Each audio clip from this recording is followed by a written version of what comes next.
ಇಂದಿನಿಂದ ಎಸ್ಎಸ್ಎಲ್ಸಿ ಪರೀಕ್ಷೆ ಪ್ರಾರಂಭವಾಗಿದ್ದು ಕೊರಟಗೆರೆ ತಾಲೂಕಿನ 9 ಪರೀಕ್ಷಾ ಕೇಂದ್ರಗಳಲ್ಲಿ 2493 ವಿದ್ಯಾರ್ಥಿಗಳು ಪರೀಕ್ಷೆ ಬರೆಯುತ್ತಿದ್ದಾರೆ. ಪ್ರಥಮ ಭಾಷೆ ಕನ್ನಡ ಪರೀಕ್ಷೆಗೆ ಖುಷಿಯಿಂದ ಪರೀಕ್ಷಾ ಕೇಂದ್ರಕ್ಕೆ ಬಂದ ವಿದ್ಯಾರ್ಥಿನಿಯರಿಗೆ ಪರೀಕ್ಷೆ ಚೆನ್ನಾಗಿ ಬರೆಯುವಂತೆ ಶಿಕ್ಷಕರು ಹಾಗೂ ತಹಶೀಲ್ದಾರ್ ಮಂಜುನಾಥ್ ಶುಭಾಶಯ ತಿಳಿಸಿದರು. ಪರೀಕ್ಷೆ ಬರೆಯಲಿರುವ ತಮ್ಮ ಮಕ್ಕಳನ್ನ ತಾವೇ ಖುದ್ದಾಗಿ ಪರೀಕ್ಷಾ ಕೇಂದ್ರಕ್ಕೆ ಪೋಷಕರು ಕರೆದುಕೊಂಡು ಬಂದು ಬಿಟ್ಟು ಮಕ್ಕಳಿಗೆ ಶುಭ ಹಾರೈಸಿದ್ರು. ಪ್ರತಿ ಸೆಂಟರ್ನಲ್ಲೂ ಸಿಸಿ ಕ್ಯಾಮೆರಾದ ಕಣ್ಗಾವಲು, ಪೊಲೀಸ್ ಬಂದೋಬಸ್ತ್ ನಿಯೋಜಿಸಲಾಗಿದ್ದು ಪರೀಕ್ಷಾ ಕೇಂದ್ರಗಳಲ್ಲಿ ವಿದ್ಯಾರ್ಥಿಗಳಿಗೆ ಯಾವುದೇ ತೊಂದರೆಯಾಗದಂತೆ ಸಕಲ ಸೌಕರ್ಯದೊಂದಿಗೆ ಸಿದ್ಧತೆ ಅನುಕೂಲ ಮಾಡಿಕೊಡಲಾಗಿತ್ತು. ಈ ವೇಳೆ ತಹಶೀಲ್ದಾರ್ ಮಂಜುನಾಥ್ ಮಾತನಾಡಿ, ಕೊರಟಗೆರೆ ತಾಲೂಕಿನಲ್ಲಿ ಒಟ್ಟು 9 ಸೆಂಟರ್ಗಳಲ್ಲಿ ಈ ಬಾರಿ 2493 ಜನ ವಿದ್ಯಾರ್ಥಿಗಳು ಎಸ್ಎಸ್ಎಲ್ಸಿ ಪರೀಕ್ಷೆ ಬರೆಯುತ್ತಿದ್ದು 2493 ವಿದ್ಯಾರ್ಥಿಗಳಲ್ಲಿ ಈ ಬಾರಿ ಹೊಸದಾಗಿ ಪರೀಕ್ಷೆ ಬರೆಯುತ್ತಿರುವ ವಿದ್ಯಾರ್ಥಿಗಳ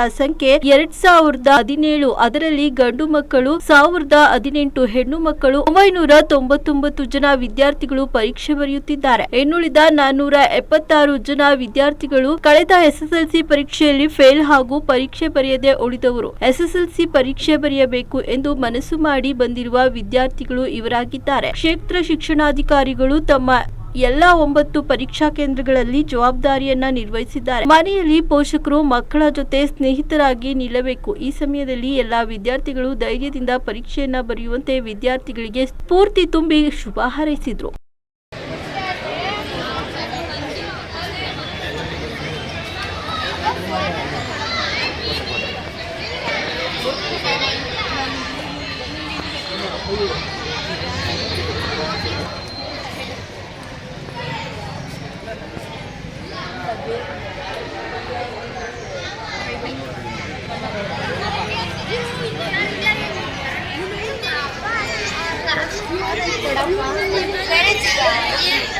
ಐಡಿ ಕಾರ್ಡ್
ಎಲ್ಲರಿಗೂ ನಮಸ್ಕಾರ. ಇಂದಿನಿಂದ ರಾಜ್ಯಾದ್ಯಂತ ಎಸ್ಎಸ್ಎಲ್ಸಿ ಪರೀಕ್ಷೆಗಳು ಪ್ರಾರಂಭ ಆಗಿದೆ. ನಮ್ಮ ತುಮಕೂರು ಜಿಲ್ಲೆ ಕೊರಟಗೆರೆ ತಾಲೂಕಿನಲ್ಲೂ ಕೂಡ 9 ಕೇಂದ್ರಗಳಲ್ಲಿ ರಿಪೀಟರ್ಸ್ ಸೇರಿದಂತೆ 2493 ಮಕ್ಕಳು ಪರೀಕ್ಷೆಯನ್ನು ತಗೊಳ್ತಾ ಇದ್ದಾರೆ. ಅದರಲ್ಲಿ ಇದೇ ವರ್ಷ 2017 ಮಕ್ಕಳು ಪರೀಕ್ಷೆ ತಗೊಳ್ತಿದ್ದಾರೆ. ಸುಮಾರು 476 ಮಕ್ಕಳು ಮತ್ತು ರಿಪೀಟರ್ಸ್ ಆಗಿ ಎಕ್ಸಾಮ್ಸನ್ನು ತಗೊಳ್ತಿದ್ದಾರೆ. ಎಲ್ಲ ಕೇಂದ್ರಗಳಲ್ಲೂ 9 ಕೇಂದ್ರಗಳಲ್ಲೂ ಸಕಲ ಸಿದ್ಧತೆಯನ್ನು ಈಗಾಗಲೇ ಮಾಡಲಾಗಿದೆ. ಜೊತೆಗೆ ಮೂಲಭೂತ ಸೌಕರ್ಯಗಳನ್ನು ಕೂಡ ನೀಡಲಾಗಿದೆ. ಹಾಗೂ ನಮ್ಮ ತಾಲೂಕಿನಲ್ಲಿ ಎಸ್ಎಸ್ಎಲ್ಸಿ ಪರೀಕ್ಷೆ ಬರೀತಾ ಇರ್ತಕ್ಕಂಥ ಎಲ್ಲ ಮಕ್ಕಳಿಗೂ ಕೂಡ ನಾನು ಶುಭವನ್ನು ಹಾರೈಸ್ತೇನೆ.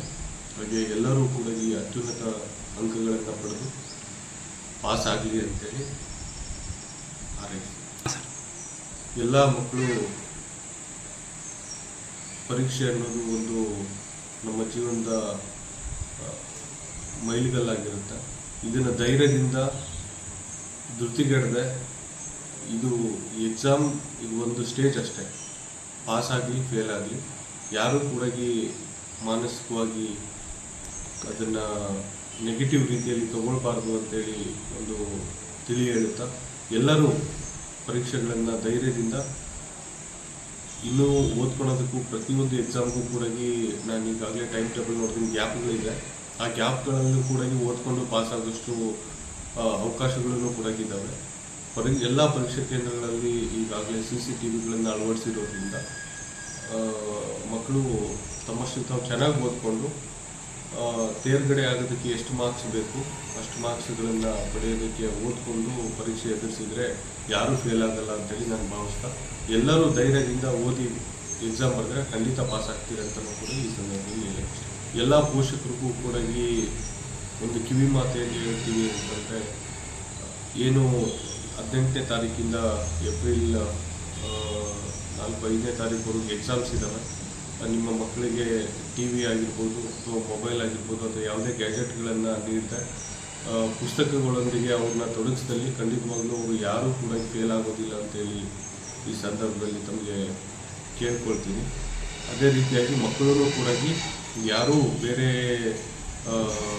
ಚಟುವಟಿಕೆಗಳ ಕಡೆ ಗಮನ ಹರಿಸದೆ ಓದಿ ತಮ್ಮ ಜೀವನದ ಒಂದು ಮೈಲಿಗಲ್ಲನ್ನು ಯಶಸ್ವಿಯಾಗಿ ದಾಟಲಿ ಅಂತೇಳಿ ಶುಭವನ್ನು